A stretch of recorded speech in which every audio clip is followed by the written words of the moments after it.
मैं उनको हिंदू नहीं कहता, नफरतबाज और नकली हिंदू कहता हूं। तुम जब नकली हिंदू होके हिंदू धर्म के मूल्यों को बदनाम करोगे तो यहां पे एक असली हिंदू भी है जो कुरान बांट के और गीता बांट के यह संदेश देगा।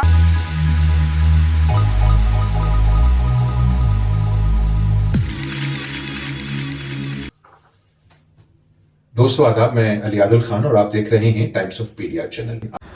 दोस्तों, आज की वीडियो इसलिए देखना ज़रूरी है कि आमतौर पर मुसलमान आपस में बैठकर ये चर्चाएं करते हैं कि हिंदू इंतहा पसंद या हिंदू अलगाववादी मस्जिदों या मुसलमानों के धार्मिक स्थानों से होकर ये आखिर क्यों निकलते हैं, यात्राएं वहाँ से क्यों निकालते हैं, जबकि दूसरे रास्ते भी मौजूद होते हैं। चलो, कहीं से भी यात्रा को निकाला जा सकता है, ये कोई इशू नहीं है, लेकिन मस्जिदों के सामने खड़े होकर बुलंद आवाज़ में डीजे बजाना, इश्तार अंगेज़ नारे लगाना यानी प्रोवोकिंग स्लोगन्स कहना, मस्जिद की मीनारों पर चढ़कर भगवा झंडे लहराना और वहाँ पर मौजूद इमाम और मौज़िन को प्रताड़ित करना, ये सब आखिर क्यों होता है?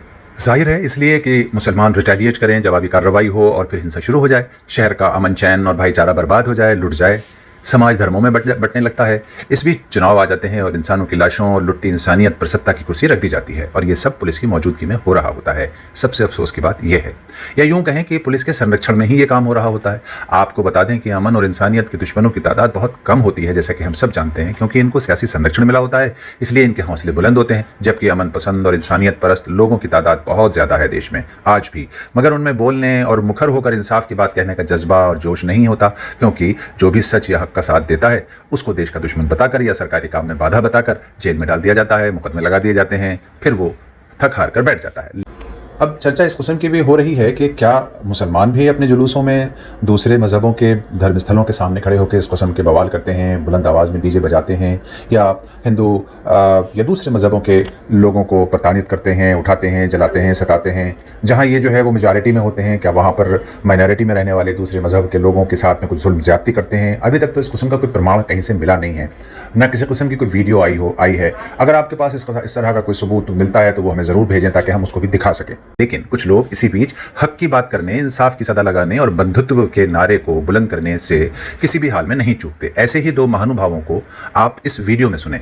जब तक ऐसे लोग भारत में मौजूद हैं तब तक देश के टुकड़े तो कम से कम नहीं हो सकते। मंदिरों पे मुसलमान मुहर्रम का जुलूस, अब उस मुहर्रम के जुलूस में कितने मंदिरों पे मुसलमान जो है नंगा नाच करते हुए आप पाया गया?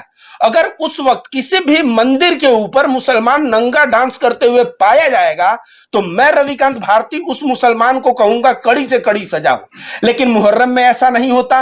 तमाम जो है शब बारात और कई जो है ऐसे जलसे निकलते हैं, उस जलसों में ऐसा चीज देखने को नहीं मिलता और रामनवमी के समय देखने को मिलता है। साथ मौजूद है दो धुरंधर, एक है रविकांत भारती, दूसरे है विनय दुबे, और दोनों जो है मुस्लिमों के ऊपर जो अत्याचार होता है, उनके ऊपर हिंसा होती है, उन पर आरोप प्रत्यारोप लगता है, दोनों मजबूती के साथ खड़े नजर आते हैं। न सिर्फ मुसलमानों के साथ, देश के उन तमाम नागरिकों के साथ जिनके साथ नाइंसाफी होती है। ताजा मामला भी आपने देखा होगा कि रामनवमी के दौरान जुलूस निकला था और शोभा यात्रा में जो मीडिया रिपोर्ट्स से खबरें निकल के आई थी कि शोभा यात्रा पे पथराव हुआ, दोनों तरफ के लोग मारे गए, कई जान माल का नुकसान भी हुआ, प्रॉपर्टी का नुकसान हुआ। उसके बाद सामाजिक कार्यकर्ता विनय दुबे ने ऐलान किया है बिहार में एक मदरसे को आग लगा दिया गया और वहां पर तमाम जो कुरान की किताबें थी, हदीस की किताबें थी, वो जल करके खाक हो गई। उसके बाद विनय दुबे ने अपने सोशल मीडिया अकाउंट से ऐलान किया कि वो बिहार पहुंच रहे हैं, मदरसा अज़ीज़िया पहुंच रहे हैं और वहां पर वो किताब जो है डोनेट करने वाले हैं।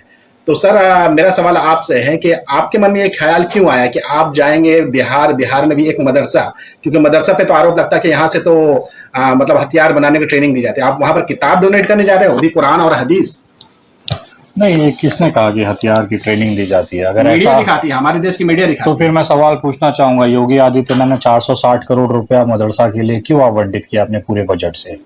जब वहाँ हथियार बनाए जाते हैं, बम बनाने की ट्रेनिंग दी जाती है, तो उत्तर प्रदेश की हिंदुत्व वाली सरकार ने 400 कुछ करोड़ रुपए क्यों आवंटित किया वहाँ पे? सिर्फ मदरसे के लिए कि उसका आधुनिकीकरण किया जाएगा, लैपटॉप्स और कंप्यूटर्स लगेंगे, सीसीटीवी लगेगी, डिजिटल स्क्रीन लगेंगे।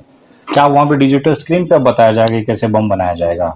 तो ये केवल उन लोगों के लिए हताशा भरा एक आरोप होता है जो अपनी जिंदगी में कुछ नहीं कर पाए। आज मदरसे से बहुत सारे ऐसे बच्चे निकले जो आज पूरे विश्व में घूम रहे हैं, अच्छी चीजें कर रहे हैं। अगर ये कहा जाता है कि मुसलमान आतंकवादी ही क्यों होता है, तो नाथूराम तो हिंदू था, उसने तो अपना खतना करवाया नहीं था। वो तो इस हिंदुत्व लेकिन का इस देश में तो उनको कहा जाता है कि वो हत्यारा है, आतंकवादी नहीं। पहला आतंकवादी देश का मैं बोल रहा हूँ ना, वो नाथूराम। भगवान श्री राम का जानते हैं क्या बोला जाता है? जैसे भगवान श्री कृष्ण को पूर्ण अवतार बोला जाता है, भगवान श्री राम को हिंदू धर्म में मर्यादा पुरुषोत्तम बोला जाता है। मर्यादा मतलब डिसिप्लिन होता है, डिसिप्लिन होता है। मर्यादा पुरुषोत्तम मतलब क्या? डिसिप्लिन पुरुष को मर्यादा पुरुषोत्तम कहा जाता है। भगवान राम मतलब क्या? बंदरों की सेना बना दी। बंदरों की सेना मतलब आप समझते हैं बंदर कितने इनडिसिप्लिन होते हैं, उछलते कूदते हैं। भगवान राम के अंदर वो पोटेंशियल था कि जिन्होंने बंदरों को भी डिसिप्लिन में करके उनकी सेना बना दी, बानर सेना। आज ये जो है इंसान पैदा हुए हैं और बनरई कर रहे हैं और बोलते हैं हम भगवान राम के भक्त हैं। ये भगवान राम के भक्त नहीं हो सकते। अगर भगवान राम के भक्त होते लेकिन मुझे सबसे बड़ा सवाल तमाम उन हिंदू भाइयों से है जो राम में विश्वास करते हैं, तमाम उन लोगों से जो रामनवमी की यात्राओं में जाते हैं। मुझे एक बात बताइए कि क्या आपने कभी देखा है कि मुसलमानों की कोई रैली निकली हो तो उसमें प्रभु श्री राम की बात की जा रही हो, हनुमान जी ऐसे थे, शंकर ऐसे थे? कभी सुना है? नहीं सुना है। वो अपने मोहम्मद, अपने पैगंबर, अपने नबी की बात करते हैं। अपने इस्लाम के अंदर, कुरान के अंदर जो बातें अच्छी हैं उसका प्रमोशन करते हैं कि आप तमाम लोग जो जमाम इस्लाम के लोग हैं, मानने वाले, उसको इसके रास्ते पे चलिए, उसको कबूल करते हुए आगे बढ़िए, अपनी ज़िंदगी सुधारिए। हमारे रामनवमी के भीड़ में क्या होता है? इस्लाम को बर्बाद करना है, मुसलमानों को काटना है, उसका आर्थिक बहिष्कार कर। भैया रामनवमी है, ये राजनीतिक सभा नहीं है। अभी आपने हैदराबाद का उसको उठा लीजिए, टी राजा का रामनवमी का जुलूस था ना।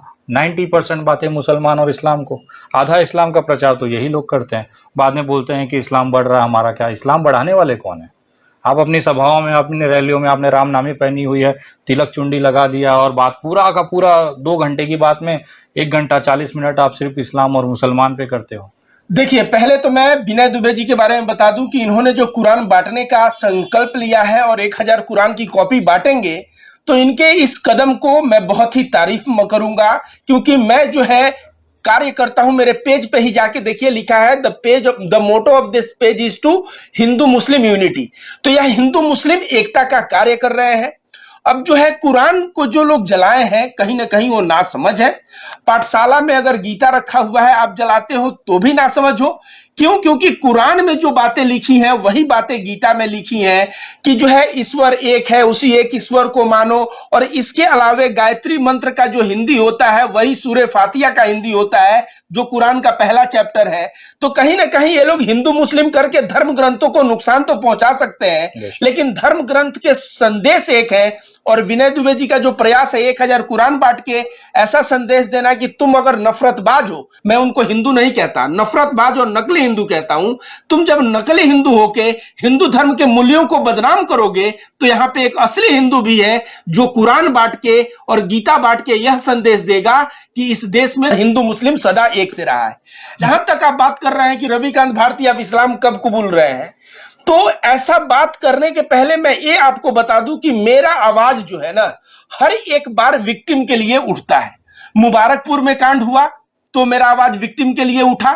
जब भी कोई कांड होता है तो मैं आवाज उठाता हूं। अब कभी मुझे लोग आरजेडी का दलाल कहते हैं, कभी एमआईएम पार्टी का दलाल कहते हैं, कभी कहते हैं मुसलमानों का पक्ष लेता है, कभी कहते हैं यादवों का पक्ष लेता है, कभी तो कहते हैं कि यह जो है दलितों का पक्ष लेता है।